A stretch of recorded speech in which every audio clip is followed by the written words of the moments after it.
Yo, it's Michael, bitch. Thank you for the introduction there, fellow YouTuber DJ Gluestick. Hello, everyone. I hope you're having a good morning, afternoon, or evening. As some of my friends well know, that this video's subject has been on my mind for a good while now. That subject being my dislike for the Attack on Titan series. That being said, Attack on Titan and I have a bit of an interesting history. It's actually the first anime I've ever seen. One of my friends, before I started watching anime, I was hesitant about getting into it.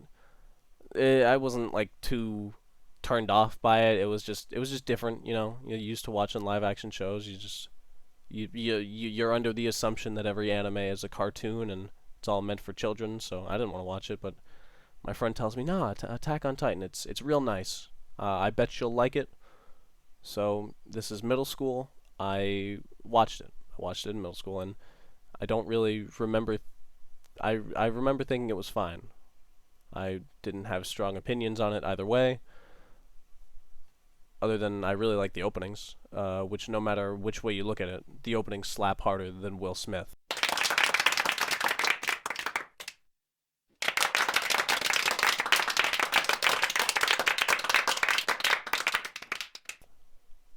Thank you, thank you. Please hold your applause. I know I'm the only one that's ever made that joke.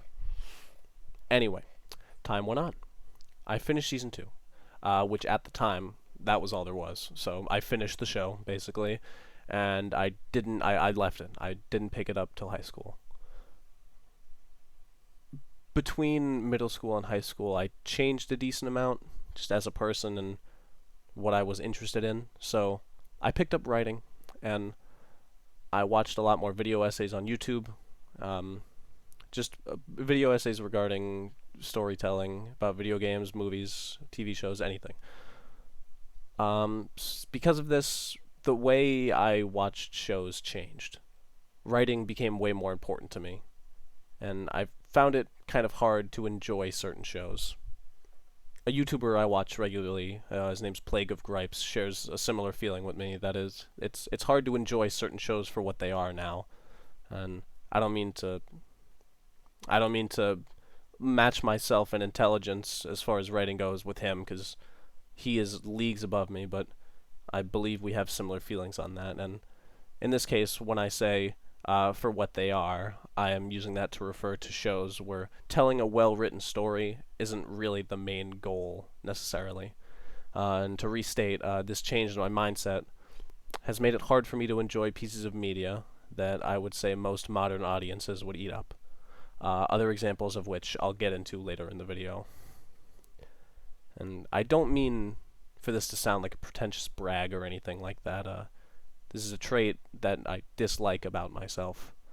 But I continue on to the main topic of discussion here. Attack on Titan. The final season is just announced. Holy moly, look at that animation. It looks so cool. Hot shingles. Look at those reviews. This is going to be the new Full Metal Alchemist. I better get back on the train. You know, I got to watch it. I don't want to be left behind here. So I do. I excitedly dive back in. Upon my return, I decide to rewatch the end of season 2. I think I was starting at like the second, like halfway through the second season, just to, because I didn't want to rewatch the whole thing. I just wanted to give myself a little refresher before jumping into season 3. So I do. I watch from the halfway point of season 2. I continue to season 3, both parts, and I arrive at season 4. But something is wrong. Why am I not enjoying it? From when I restarted to when I finished, from when I finished what was released of season 4 at the time, it was a struggle to find something I didn't want to complain about. Other than the animation and the score, why does everyone love this so much?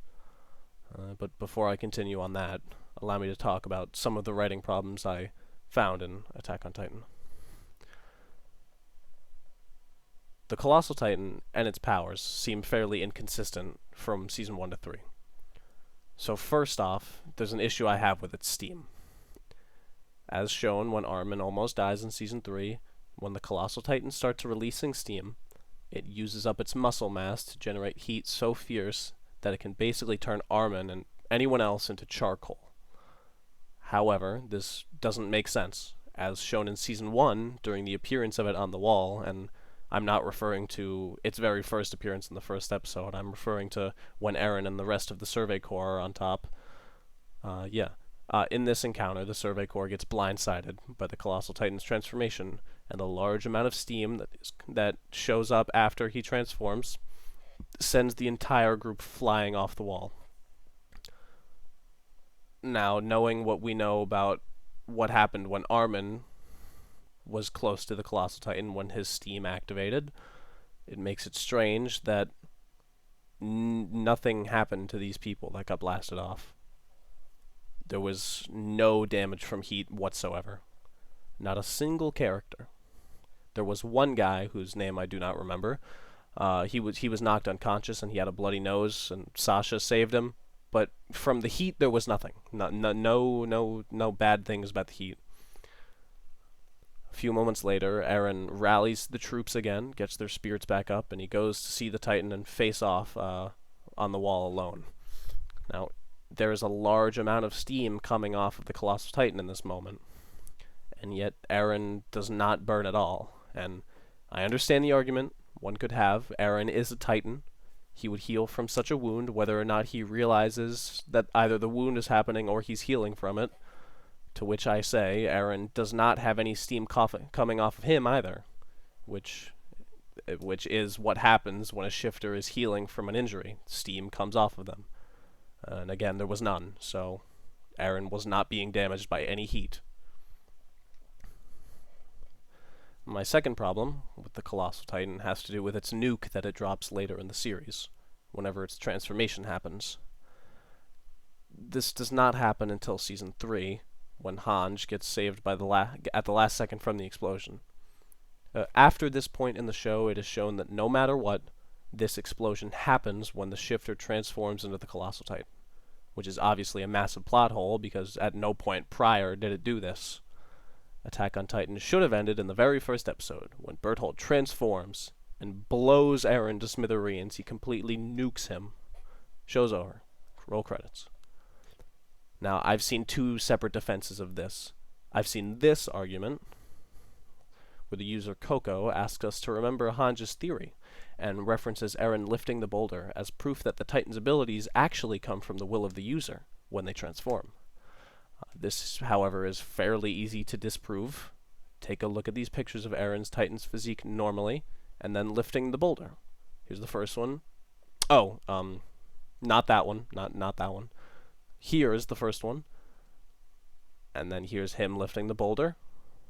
This is very clearly shows the same physique. I believe that this user just got confused by the shadow being cast by the boulder. When the shadow hits Eren's body, it just makes him appear to look more muscular. I mean, I guess it is a kind of easy thing to dismiss. The second defense I've seen is this one. Fans theorize that this explosion is an optional ability that the shifter must actively choose to do. But don't worry, everyone. This theory has been confirmed by Meme Watermelon, so no worries at all. This is correct. I mean, geez, what more is there to say? There's no source required. No dialogue where this is stated in the show or anything. Mr. Melon himself has declared it. Jokes aside, that is my main problem with this defense. It's a fan theory. It's not something the writer, or mangaka, I should say, wrote into the story. Further down in the same thread, user Alexander_0714 poses the question, and I quote, "I see a lot of answers saying it's optional, but there are several times where Armin says he can't transform because people would be in the blast radius." I suppose that isn't really a question, but of course, he gets no response from that. Alright. This next problem I have is not related to one specific issue, but most characters in the show. I should stress that I don't believe what I'm about to say applies to all characters, but most of them. Most side characters in the show are defined by one personality trait, and that's it. Sasha immediately comes to mind. I cannot name a single trait of hers other than that she likes food. Now some may say, oh, but she's brave and she cares about her friends. And to that I say, every single person in this show has that trait. Doesn't distinguish her character from everyone else's.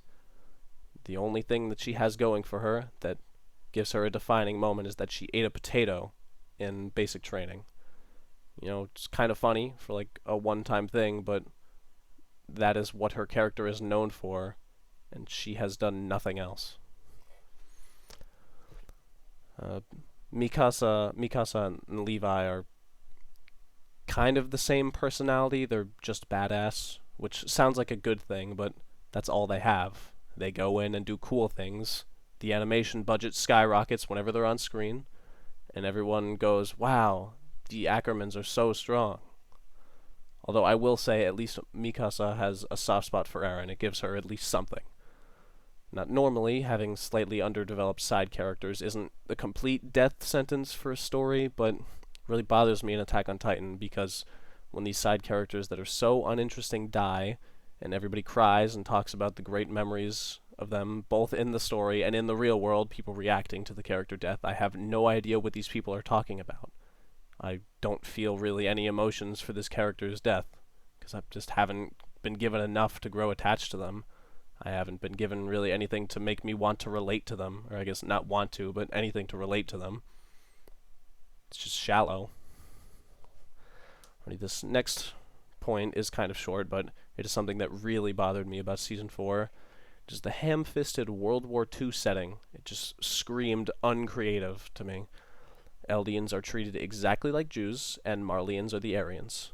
There is no room for thought from the audience. There's no moment of realization where you think, oh wow, this situation mirrors blank from the real world. It is just Nazi Germany, and that is it. Now, some of you might view this as an unfair criticism, but I honestly do think that portraying it in such a way where you don't even have to think about anything is just, it's lazy. This final issue I have is more of a small nitpick than an actual writing flaw of the show, but I wanted to include it anyway, and it's my video, so. Kenny the Ripper was an incredibly famous serial killer in the walls, and we just never heard about him until Season 3. Again, it's not a flaw, it's not that big of a deal, but I just thought it was strange that apparently this serial killer was just never mentioned before. That about does it for the flaws I have for Attack on Titan, so going back to what I had said before, going in depth, my main question to myself when I was thinking about all these complaints was, why does everyone love this so much? I felt like I was missing out, you know? Like I'm the kid at the birthday party that's sitting at his table, and he makes a joke that is really funny, and all of his YouTube viewers laugh. But anyway, I'm thinking, why does everyone love this so much? I'm missing out. After having thought about it and discussing it with my friends, I believe my problems are with the general audience of our time, as well as the show. The question of why is something I think about a lot with more recent movies that I've seen. Things like Shang-Chi, Black Widow, and as of yesterday, which was the 8th of April, Morbius confused me to hell. I have no idea how people like them so much. Shang-Chi is full of tonal inconsistency and probably had the worst examples of Marvel humor that I've ever seen in any MCU product. Black Widow was sluggish, managed to waste 2 villains in 1 movie, but I will say at least it had Yelena. I thought she hard carried the movie. She was my favorite part. She had my favorite acting, her and Scarlett Johansson. They did have some pretty good chemistry. I like them a lot. And Morbius, however, might have been the worst movie I've ever seen in my life. Absolutely nothing positive to say about this. Its non-existent characters, lack of any personality at all, and its completely nonsensical cash grab of an after-credit scene. But look at this. The audience scores on these movies are all great. And it pisses me off even more is look at Eternals. The audience score on Rotten Tomatoes is pretty good, but looking at any social media shows how people really feel about this movie. People hate it. I've scrolled through Instagram regularly. I've never seen someone say something good about Eternals. I like Eternals a lot, and I don't think it's perfect or anywhere near the best MCU movie. But I like that it tried to tell a character-driven story, which Shang-Chi attempts at, but failed at. Partly because the lead actor has no charisma, in my opinion, and I will say it hurts me to say that, because he seems like a really nice guy in real life. I mean, look at even in the MCU's most recent product, Moon Knight. People already have some stupid complaints that I've seen.